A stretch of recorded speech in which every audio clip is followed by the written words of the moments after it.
Le tampon humide claque sur le papier à 8h17. Je laisse l'encre prendre. Je ne souffle pas dessus. Je replie la feuille sur elle-même, côté signature à l'intérieur, et je la glisse dans une chemise cartonnée beige, sans logo, avec un élastique. Sur la tranche, au feutre noir, pièce 12, copie exécutoire. Le couloir du cabinet est étroit. Moquette grise, lumière blanche, odeur de tonnerre. La secrétaire ne me regarde pas. Elle a déjà vu ce type de dossier. Succession, indivision, contestation. Elle me tend un reçu agrafé, daté du jour, et je l'insère dans la pochette transparente de mon classeur. Je sors. À l'extérieur, la rue est encore humide. Le stationnement est payant jusqu'à 19h. Je note l'heure sur mon téléphone, puis j'ouvre l'application de prise de notes et j'y ajoute 8h22. Dépôt acte huissier/scellé à demander. Je n'utilise pas de nom propre. Je n'en ai jamais eu besoin. Le plan est en cours depuis 48 jours. Les étapes sont numérotées, chaque pièce attachée à une formalité. Je n'ai pas de doute dans mes documents. Je n'écris pas de suppositions. J'écris des écarts, des dates, des références. Ce matin, je déclenche la phase qui rend le retour en arrière coûteux. Mon frère a la main sur tout. Le compte de l'indivision est bloqué par précaution, mais les prélèvements utiles passent. Les impôts fonciers, l'assurance, les frais de conservation, ses honoraires d'avocat. L'appartement de notre père est loué. Le loyer tombe sur un compte que je n'ai jamais vu. Les voisins le saluent. Il parle de clôture. Au téléphone, il dit « C'est réglé, il n'y a rien à contester ». Il a obtenu la posture idéale. Calme public, agressivité procédurale. Il répond par LRAR avec des citations d'articles, des délais, des menaces d'astreinte. Il sait ce qu'il fait. Il croit que personne ne cherchera plus loin que la dernière page. Je n'ai pas parlé avec lui depuis l'enterrement. Je ne lui ai pas écrit. Je n'ai pas demandé pourquoi. J'ai demandé des copies certifiées conformes. Je travaille dans le silence des guichets, des archives, des études notariales. Je collecte ce qui existe déjà. Je ne fabrique rien. Je fais vérifier. Je fais dater. Je fais constater. Je laisse les institutions respirer à ma place. À 9h03, je suis à la chambre des notaires. On me demande une pièce d'identité, je la pose sur le comptoir. Plastique rigide, photo ancienne, coin usé. Le préposé tape mon nom, puis le numéro de dossier que j'ai récupéré via le registre des testaments. On me remet une copie intégrale du procès-verbal de dépôt du testament avec les annexes. Je demande l'attestation de dépôt des minutes et la liste des actes passés dans les 30 jours qui ont suivi le décès. Je paye 48 € en carte. Je récupère un reçu, encore une fois daté, encore une fois agrafé. Dans la salle d'attente, je m'assois. Je sors mon kit. Gants nitrile, règles métalliques, loupe, stylo noir à encre permanente. Je pose les feuilles sur mes genoux. Je ne les plie pas. Je parcours d'abord les mentions obligatoires, date, lieu, présence, identité des parties, témoins, lecture, signature, paraphe. Je surligne au crayon papier uniquement les horaires et les références cadastrales. Le détail important n'est jamais la phrase, c'est le moment. Le testament est daté du 12 février, décès le 3 mars, dépôt au rang des minutes le 5 mars. Jusque-là, tout est aligné. Les actes annexes indiquent une déclaration de renonciation, signée par moi, datée du 7 mars, enregistrée le 8 mars. Le paraphe ressemble au mien de loin. De près, la ligne est plus lente. Les boucles ne sont pas à la bonne hauteur. Ce n'est pas une impression. C'est une observation. Je ne m'arrête pas là. Je compare avec la procuration bancaire jointe au dossier. Mandat de gestion, daté du 6 mars. La date est antérieure à ma prétendue renonciation. Le notaire a fait passer un mandat de gestion avant la renonciation censée simplifier l'indivision. Ça arrive, ça se justifie. Mais alors pourquoi le mandat mentionne-t-il, en bas de page, partie présente le 14 mars ? Je retourne la feuille. Le cachet de l'étude, bleu, porte aussi une date manuscrite, 14 mars. Sur l'acte, la date imprimée en haut est 6 mars. 2 dates sur le même acte, une seule minute, une seule réalité. Je prends une photo nette, sans flash, avec le bord de la règle visible pour l'échelle. Je la sauvegarde sous un nom neutre, IMG-0314-A12. Je note discordance date imprimée / mention présence / cachet. À 9h41, je fais une deuxième demande au guichet. Copie certifiée conforme de la page de garde de la minute avec le registre des entrées et sorties. Le préposé hésite, puis accepte. Il me donne un délai, 48 heures. Je range mes documents. Je ferme le classeur. Je vérifie que mon téléphone est en mode avion. Quand je sors sur le trottoir, une notification apparaît dès que le réseau revient. Nouveau message vocal, maître L. Je mets mes écouteurs, j'appuie sur lecture, et la première phrase tombe, sèche, administrative. Monsieur, j'ai reçu la copie exécutoire. Il y a un problème de chronologie. Et ce n'est pas le seul. Le décès est constaté à 7h32. L'acte est rédigé sans réserve. Cachet municipal lisible, signature conforme, numéro de registre continu. Je récupère l'extrait dans la matinée. Je le range dans une chemise rouge, intercalaire rigide, intitulée État civil, DCS. À 10h11, l'étude notariale appelle.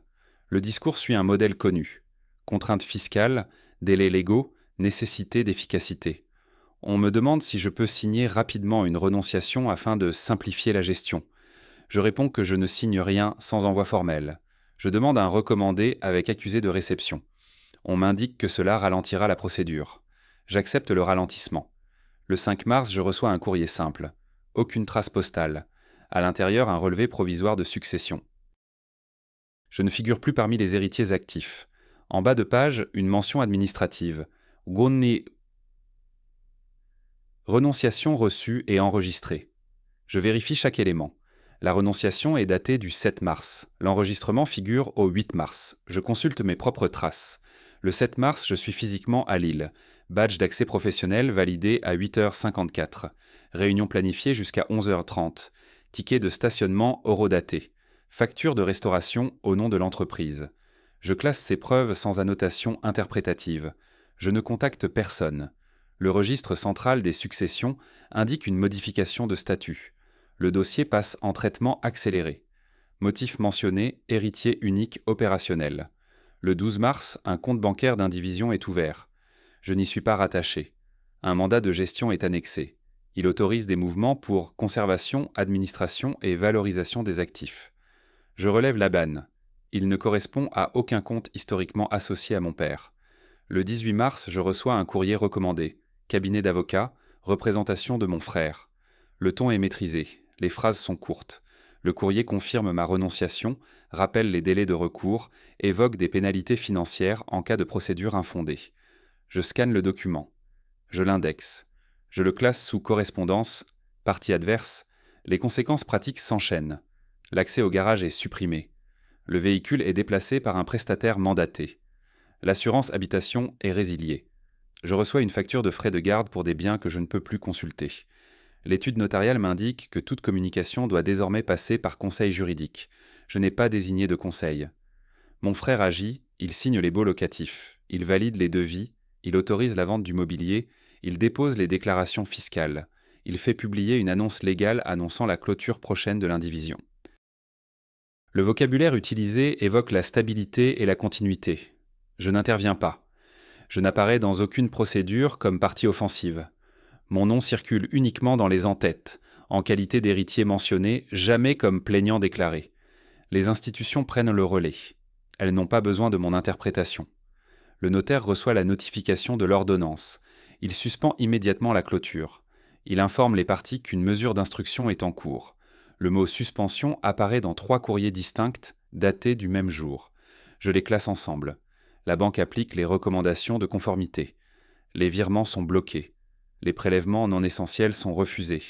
Les frais courants passent sous contrôle. Mon frère appelle son conseiller. Il n'obtient pas de réponse immédiate. Les délais internes s'allongent. L'expert remet son rapport définitif au greffe. Le document est structuré.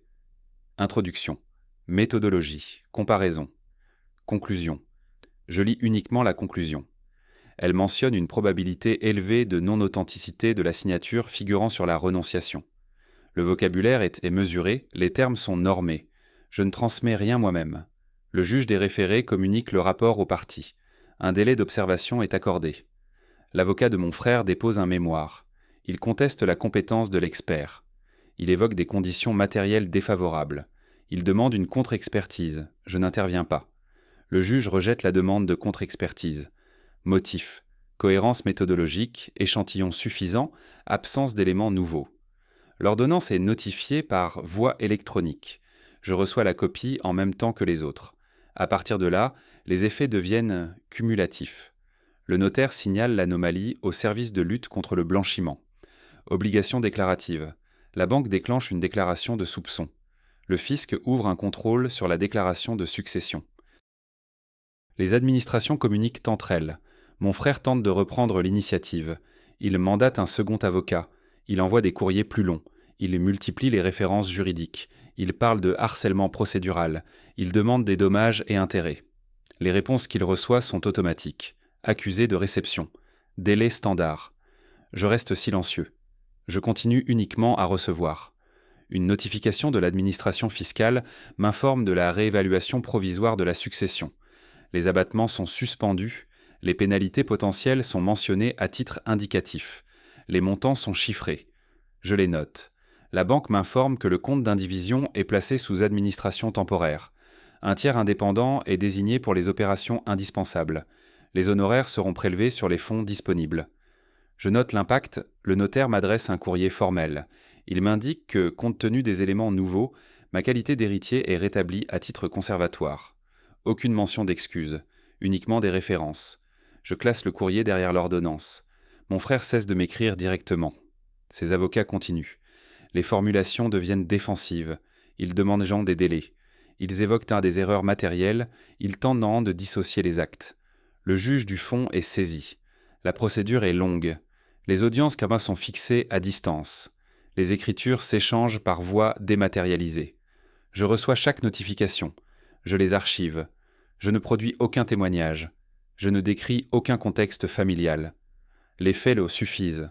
L'expert est entendu. Il répond aux questions. Il confirme ses conclusions. Il précise les conditions de réalisation de la signature contestée. Il évoque une imitation lente réalisée sans modèle dynamique. Il parle de pauses anormales.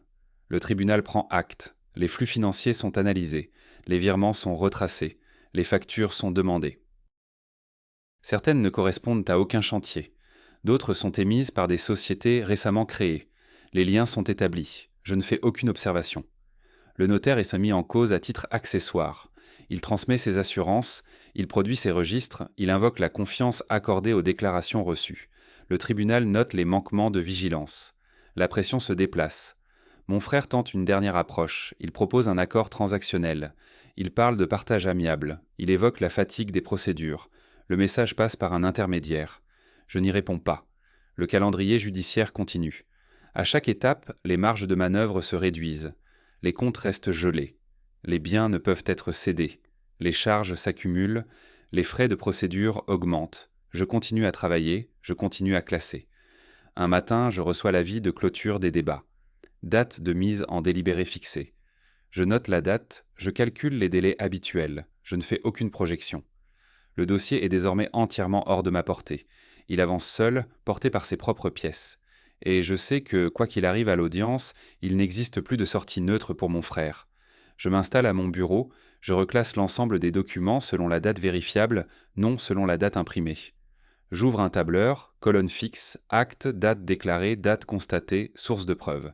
Les cellules non renseignées restent visibles. Je ne comble pas les vides. Je commande des copies certifiées conformes de mes signatures antérieures. Contrat de location, acte bancaire, documents professionnels. Je constitue un échantillon graphique. J'observe la pression du trait, l'inclinaison, les ruptures. Je contacte un expert agréé près la cour d'appel. Je parle de contrôle d'authenticité.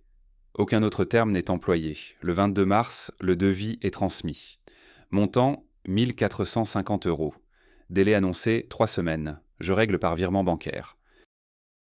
La preuve de paiement est classée. Pendant ce temps, 62 000 € quittent le compte d'indivision. Libellé, travaux urgents. Je demande les factures au notaire. La réponse indique un traitement en cours. Je n'insiste pas. Je relève que la déclaration fiscale déposée le 21 mars mentionne un héritier unique, alors que la renonciation supposée n'est enregistrée qu'au 8 mars et que le mandat de gestion comporte des mentions internes datées du 14 mars. Les dates se chevauchent. Les signatures présentent des similitudes excessives. Les délais d'exécution sont anormalement courts. Je ferme le dossier pour la nuit. Le tableur reste ouvert. Cellule A17 active. J'y inscris une phrase neutre. L'appropriation n'a pas été conflictuelle. Elle a été procédurale. Le lendemain matin, une convocation bancaire m'attend dans la boîte aux lettres. Objet, anomalie détectée, présence requise. Il est 7h58. Les mécanismes commencent à réclamer des explications. Je me présente à la banque à 9h04. L'agence ouvre à 9h. Je prends un ticket. Numéro B17, affichage lumineux fonctionnel. Je m'assieds face au mur des brochures. Je note l'heure exacte d'appel. 9h19. Le conseiller ne connaît pas le dossier. Il lit l'écran, il parle d'alerte automatique, mouvement atypique, mandat récent. Il me demande si je suis toujours héritier. Je ne réponds pas. Je pose l'acte de décès, la copie du livret de famille, puis la copie certifiée de l'acte de renonciation. Je ne commente pas. Je laisse les dates visibles. Il compare. Il fronce les sourcils. Il se lève. Il disparaît dans un bureau vitré. À 9h37, il revient avec une responsable conformité. Elle me demande l'autorisation de conserver les copies. J'accepte. Elle tamponne « reçu pour vérification ». Je sors à 9h48. À partir de ce moment, je ne demande plus. Je déclenche. Je rédige des courriers courts. Objet précis, référence exacte, aucun adjectif. J'envoie une demande de copie intégrale des minutes au notaire. J'envoie une demande de communication des journaux de compte à la banque.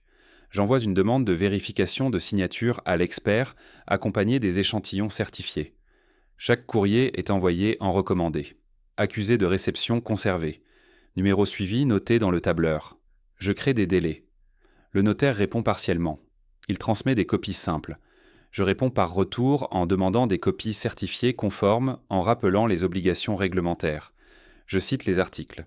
Je ne menace pas. Je constate. La banque suspend temporairement certains mouvements. Motif, analyse en cours, les prélèvements continuent, les virements sortants sont différés. Je note les dates, l'expert m'envoie un premier message, il confirme la réception. Il demande des originaux. Je lui indique que les minutes sont conservées à l'étude. Je propose une réquisition judiciaire si nécessaire. Il répond qu'il attendra. Je contacte le service de publicité foncière. Je demande l'historique des inscriptions sur l'appartement. Je reçois un relevé. Aucune mutation définitive n'est encore publiée. Je note la fenêtre. Je ne parle toujours pas à mon frère. Il commence à rencontrer des frictions. Une facture est rejetée pour incohérence de mandat. Un devis n'est pas validé faute de signature reconnue. La banque demande des compléments. Le notaire sollicite un délai supplémentaire pour clôturer. Il m'écrit pour la première fois. Message bref, ton familier. Il me demande ce que je cherche. Je ne réponds pas. Je conserve le message, je note l'heure, je continue. Je demande une vérification croisée des dates de présence à l'étude notariale. Registre d'entrée, agenda électronique, feuille de présence. Je formule la demande comme une simple mise à jour administrative. Je demande au fisc une copie de la déclaration déposée. Je la compare avec celle transmise au notaire. Les annexes diffèrent. Je surligne. Je demande au greffe une copie des pouvoirs déposés. Je relève une incohérence de pagination. Je note. Chaque action est légitime. Chaque demande est recevable. Rien n'est accusatoire. Le système commence à produire des contradictions sans que je les formule. Le notaire m'appelle. Il parle de surcharge, de complexité. Il me demande si je compte engager une procédure. Je réponds que je mets simplement à jour mon dossier personnel. Il raccroche. Mon frère change de ton. Son avocat envoie une mise en demeure. Il parle d'abus de droit, de manœuvres dilatoires. Je lis, je classe, je ne réponds pas. La banque m'informe par courrier que le compte d'indivision est placé sous surveillance renforcée. Les mouvements supérieurs à 10 000 € nécessiteront une double validation. Je note l'impact. L'expert m'envoie un rapport intermédiaire. Il n'est pas conclusif. Il mentionne des divergences de pression et de rythme entre la signature contestée et les échantillons. Il demande l'accès à l'original. Je transmets la demande au juge des référés. Je dépose une requête simple. Objet, mesure d'instruction avant procès. Fondement légal cité, liste des pièces jointes. Aucun commentaire. L'ordonnance est rendue sous 8 jours. Accès autorisé aux minutes. Désignation de l'expert confirmée. Je reçois la notification à 16h42. À 17h03, mon frère tente de me joindre par téléphone. Je regarde l'écran, je ne décroche pas. À 17h18, je reçois un message de son avocat. Il évoque une possible médiation. Je n'ouvre pas le fichier joint. Le lendemain, je me rends à l'étude notariale, accompagné de l'huissier et de l'expert. Les minutes sont sorties du coffre. Les signatures sont examinées sur place. L'encre est analysée. Les pressions sont mesurées. Je n'interviens pas. À 11h56, l'expert me regarde brièvement et note quelque chose sur son carnet. À cet instant précis, je comprends que le dossier ne m'appartient plus. Il appartient désormais aux institutions. Le jugement est mis à disposition à 9h. Notification électronique standard. Objet neutre. Numéro de rôle en en-tête. Je me connecte à 9h07. Je télécharge le document. 24 pages.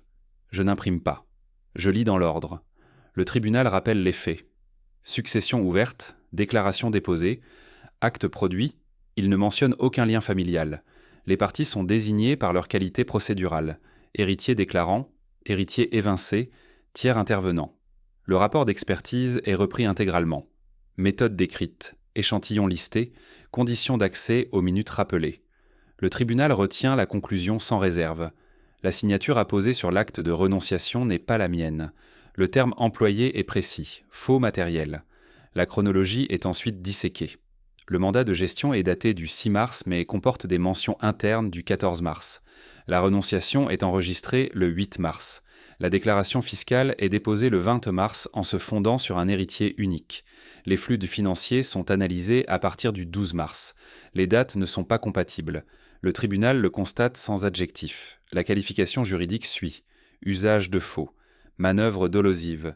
Déséquilibre volontaire de l'indivision. Le jugement ne s'attarde pas. Il renvoie aux pièces. Il annule l'acte de renonciation. Il déclare nulle la répartition opérée. Il ordonne la reconstitution de l'actif successoral. Les conséquences financières sont chiffrées. Restitution des sommes indûment perçues. 62 000 € identifiés. Autre montant à évaluer par l'administrateur désigné. Intérêts légaux à compter du premier jour de détournement. Pénalité fiscale maintenue. Frais d'expertise à la charge de la partie fautive. Dépens intégralement mis à sa charge. La banque est mentionnée. Le tribunal valide les mesures de gel. Il ordonne la poursuite de l'administration temporaire jusqu'à liquidation définitive. Il interdit toute opération de cession sans autorisation judiciaire. Les comptes restent sous contrôle. Le notaire est rappelé à ses obligations. Aucune sanction disciplinaire n'est prononcée à ce stade. Le tribunal relève toutefois des manquements de vigilance. Il transmet le jugement à la chambre compétente. Mention simple. Pas de commentaire. Je continue à lire. Le tribunal rejette l'ensemble des demandes reconventionnelles. Aucune indemnité pour procédure abusive. Aucune reconnaissance de harcèlement. Les écritures adverses en cellulé sont jugées infondées. Le dispositif tient sur 2 pages. Je relève les dates d'exécution, les délais d'appel, les modalités de signification. Je note que l'exécution provisoire est ordonnée. Nonobstant appel. Je ferme le document à 9h42. Je reste assis. Je ne fais aucun geste inutile. Je n'appelle personne. Je ne réponds à aucun message. À 10h03, je reçois un courriel du notaire. Il accuse réception du jugement. Il indique que les opérations de liquidation vont reprendre selon les nouvelles bases. Il joint un calendrier prévisionnel. Je l'enregistre. À 10h17, la banque m'informe de la réactivation de mon accès en consultation. Aucun mouvement possible sans validation. Je prends acte. À 10h31, un message de l'avocat de mon frère arrive.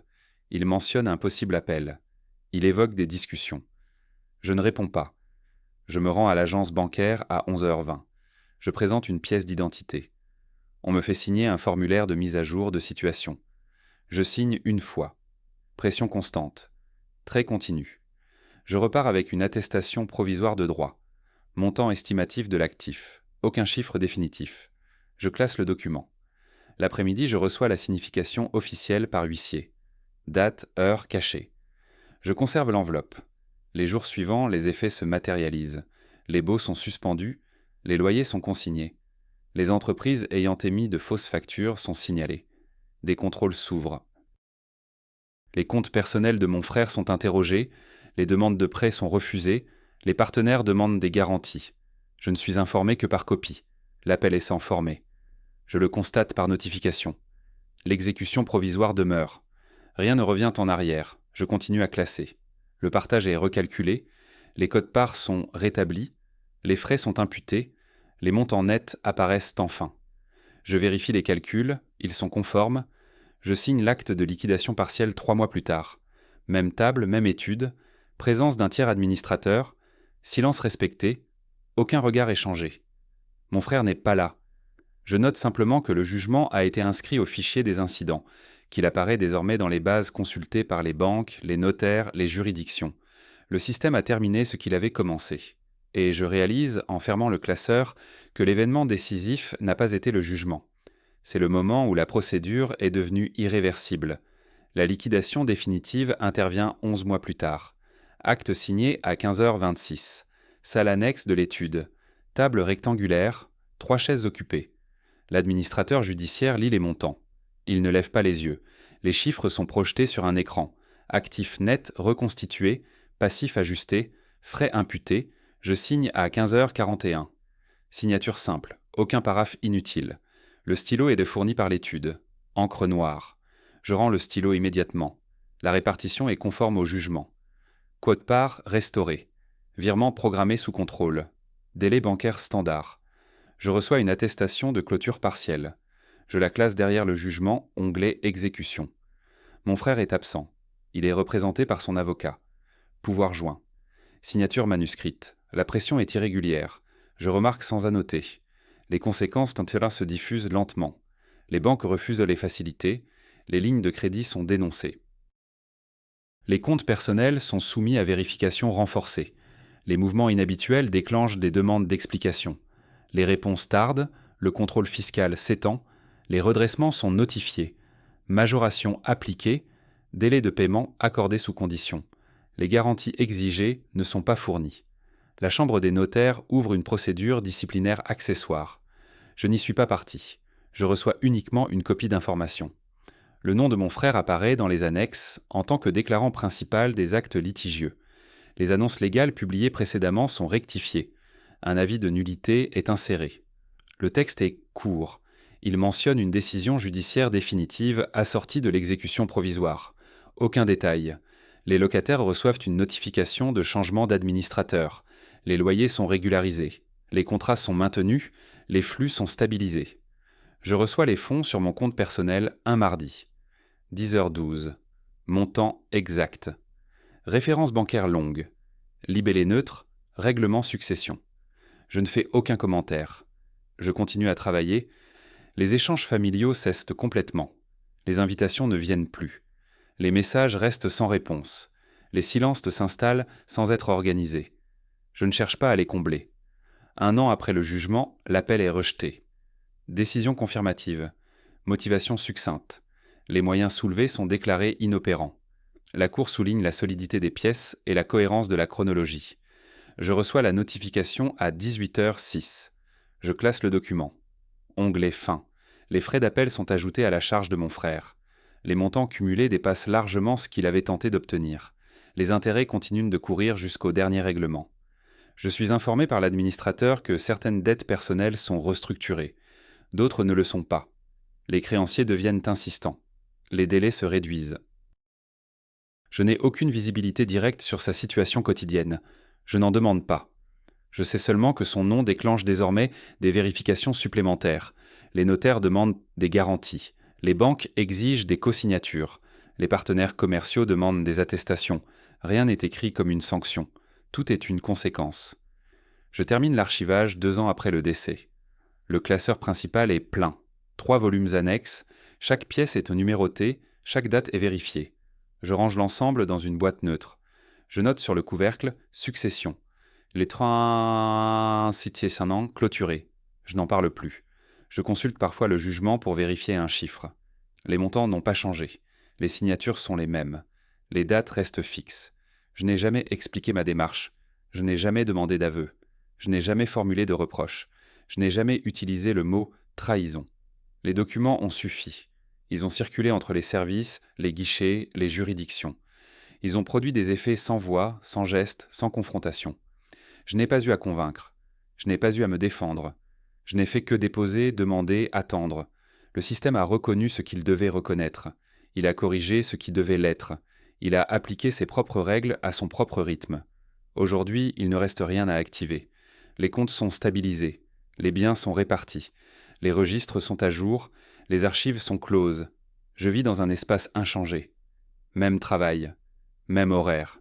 Même méthode. La seule différence tient dans une certitude administrative. Lorsqu'un dossier est complet, il n'a pas besoin d'intention.